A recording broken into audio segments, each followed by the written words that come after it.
Welcome back to Dirt Nap Ballistics. Today we'll be picking up where we left off from the last video. We will get to cleaning the brass, priming the brass, dropping the powder charge, and seating some bullets. So let's dive in. Okay, so now that we have our cases run through the sizing die, we will check overall length, and we should be under 2.28 or else we'll need a trim. So we're at 2.273.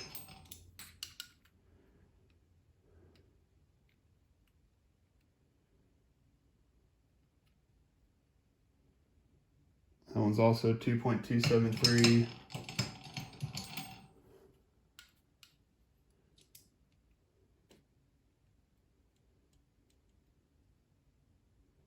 .274. So no need to trim, but we will get the chamfer, deburr, and clean up those primer pockets as they're still a little dirty. Maybe should have just tumbled them a little longer in the stainless steel, but let's get these chamfer, deburr, and ready for the next step. Figure I did at least one on camera. So if you see no shiny edge, dirty primer pocket, don't think you have to do too much on this. You're just looking to get a nice clean surface.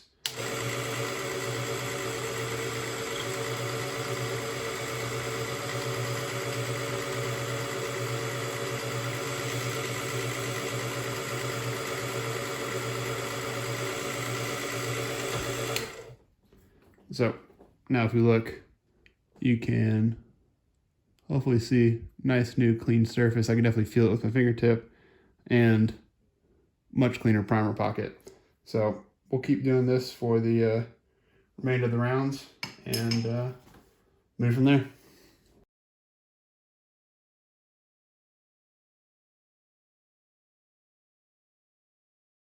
We now have 39 new chamfered and deburred cartridges.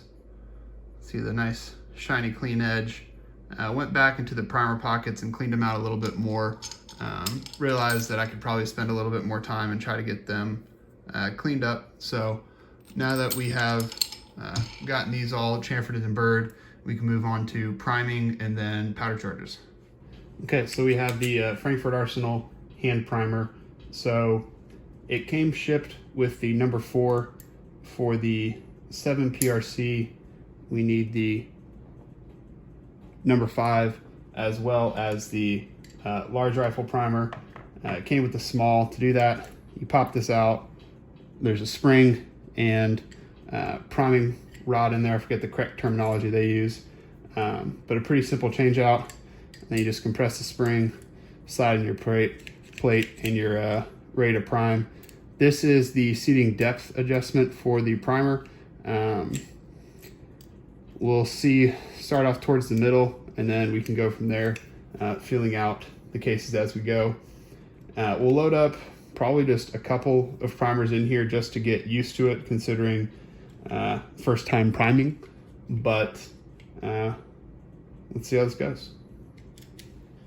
Okay, so we have some primers here. We'll just do 10 to start. It says that we want the primer's anvil side up for this. So I'm hoping we'll be able to take this, flip it upside down, turn it like that, and voila. 10 primers, anvil side up. Perfect. And then we'll take this and slide it back over top. Okay. We are ready to prime. So we'll feed this towards the back. Okay, and then there's a gray bar back here. We'll slide it out. We'll just do one. At this point, I'm going to keep this pointed away from my face. Grab this and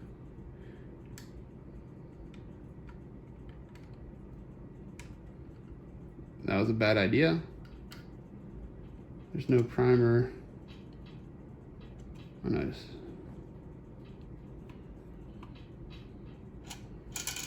The primer is not feeding in.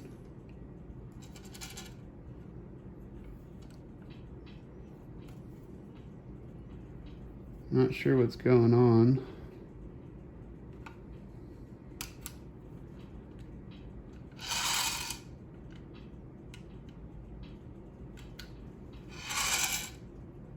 Okay, let's figure out what's going on. Okay, so we had some difficulties. If you can see in here, the priming rod was just popped up, was seating too high, and it wasn't allowing the primers to feed in. And so now, if we bring this up and slide the tray open, yeah, we can see a primer has now come in. So that's good news. I'm gonna shake them all back out. Make sure there's 10 in there. 2, 3, 4, 5, 6, 7, 8, 9, 10. Okay. So we will retry this. So we'll open it up. Just want one primer to go in. So if one primer in there, push this case up in here, and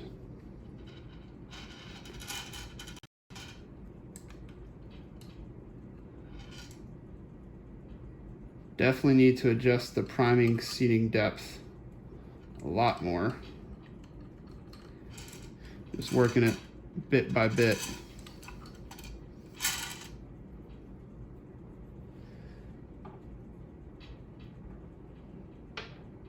Yeah. There we go. So case 1 primed. Ready for action. Well, not as scary as I thought it would be. Just gotta remember general safety. Last one.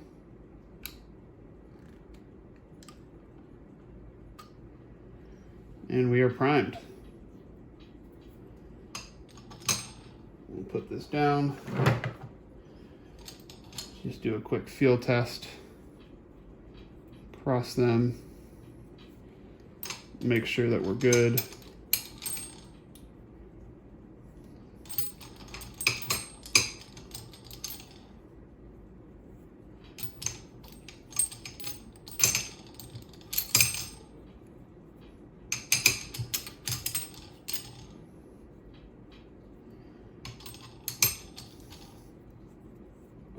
All right, so we can now do some initial powder charges. We need to get the powder trickler set up and ready. Obviously, it's still covered in a bunch of plastic. So let's clean this up. We have 10 cases ready to go. We'll drop some of the initial powder charges in there, and we can keep moving from there. Okay, so let's get to throwing some powder. So first we need to calibrate the scale. So this scale has been on for about 30 minutes or so. We will hit cal. It'll pop up stable. We will hit cal again. We'll toss on 50 gram weight. Show stable. Hit cal again. Throw on the 100 gram weight. Shows stable. Hit cal again. We're now showing 100 grams. Take this off.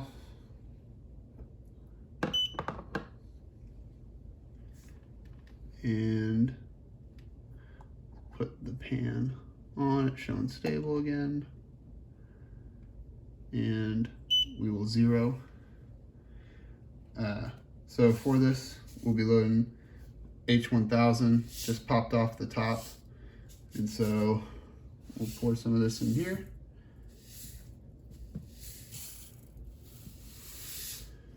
Okay. So we had some powder fall out, so we'll dump out this.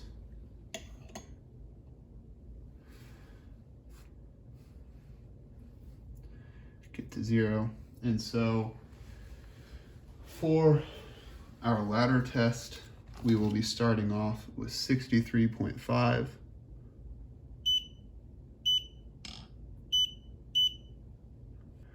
And then we'll hit go.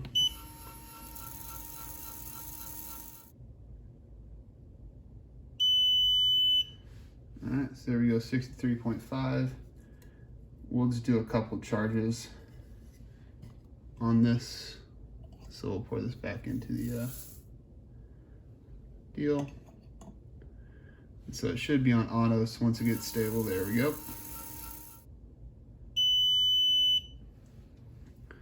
Okay, so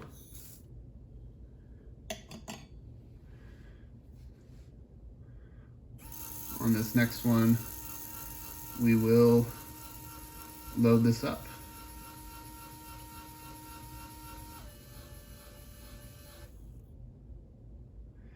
And so we'll probably just we're gonna do 2 rounds at 63.5 grains. And so we'll just load up these 63.5 grains, powder, seat the bullet, make sure that we're getting to a cartridge base to ogive of 2.678, and then we will go from there. 63.5, I'll take that.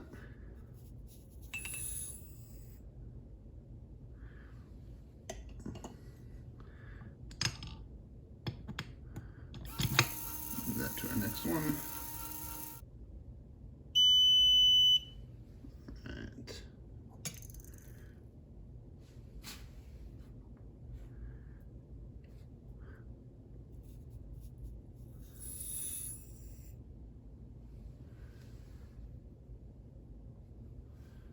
Okay, and I'm gonna hit cancel, move it to manual, so we're not throwing a charge. I also see 2 kernels right here. So we'll put this back up there. Put the lid on this for now, and we'll get to loading some bullets. Okay, so we'll be loading up some of these Burger VLD 180s. So I backed out the seating stem, and so we will get this dialed in, put on our comparator, get that zeroed out, and so we're shooting for 2.678, and I think this should be long. Get this down. And so here we go.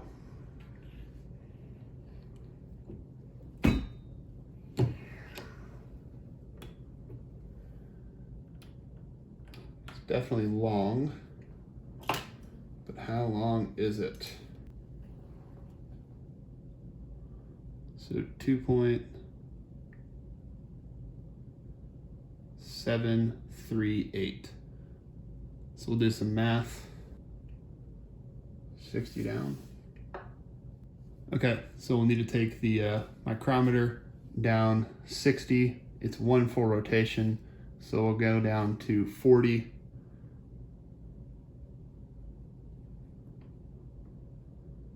So that's 50. And so if we seat this, we should be at 2688, which is jam.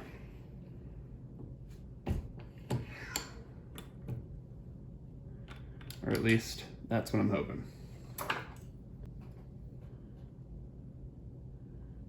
All right, math was right.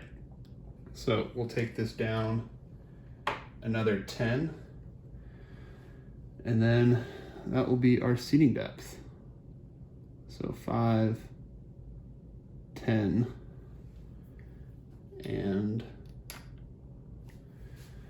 final load.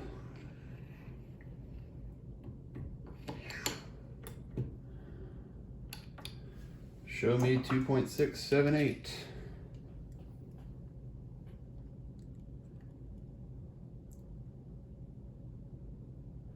Well, dang. All right, we'll come back out a thou, and then we should be good from there. All right, let's get to loading.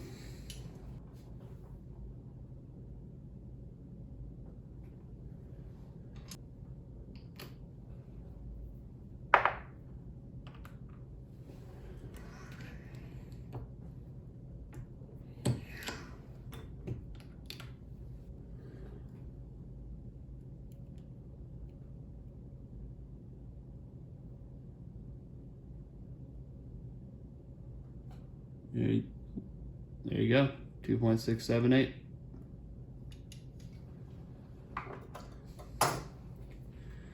So, 2 rounds, we have these ready to go.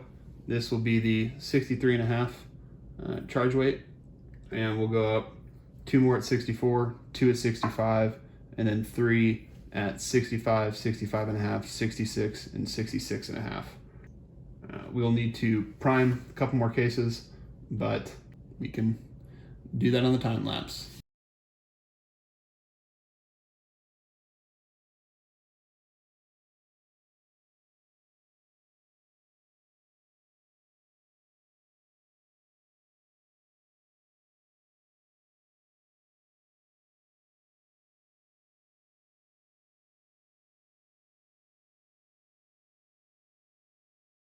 Okay, with that, we have wrapped up our initial ladder tests for velocities.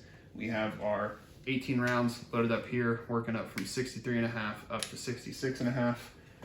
This is over the book max, so we are going to start from 63.5 and work up till we see pressure signs.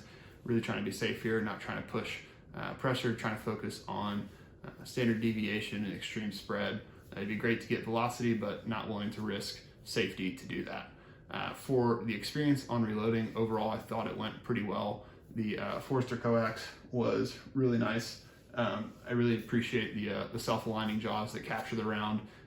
Really just simplifies things instead of having to put it into a shell holder each time. Definitely saved me too on one of the first rounds. Didn't expect how much force it really took to size a die. I don't know if that's a factor of the bushing size that I have or just really resizing brass. Got a little bit stuck in there, but thankfully since the jaws clamp around it, it was able to pull it out, and then made sure to generously apply some Hornady one-shot lube to the rest of the cases and was fine from there. Still had a lot of pressure and force required to resize, but I'm just going to assume that's normal unless someone tells me otherwise, or I go reload with someone else and their sizing die is just like butter. On the other half of the after resizing, the micrometer seating die from RCBS was really great. Appreciate the bullet seating window. Really made it simple since it's already captured up there. You just run the ram and you're seating your bullet. The Chargemaster link worked pretty well. There's a handful of overthrows, but I could see the powder kernels kind of bunching up in the front of the tube, and when it went to hit that trickle, a couple fell out, and that happens. Dumped it back in, got a new charge out pretty quickly. Didn't really affect me, and not trying to reload for speed here, and also I have the time, so 1 overthrow or 2 overthrows isn't going to kill me. Beyond that, really excited to see what performance that we're able to get from these rounds, and really hoping that we're able to push some velocity. Don't need to get 2900, but hopefully be up in the mid 28s, somewhere in the 2850 or maybe a little bit higher with the 180s. So we'll see. We'll do that in the next video. So until that video comes out and we're able to get out to the range, stay safe, shoot straight.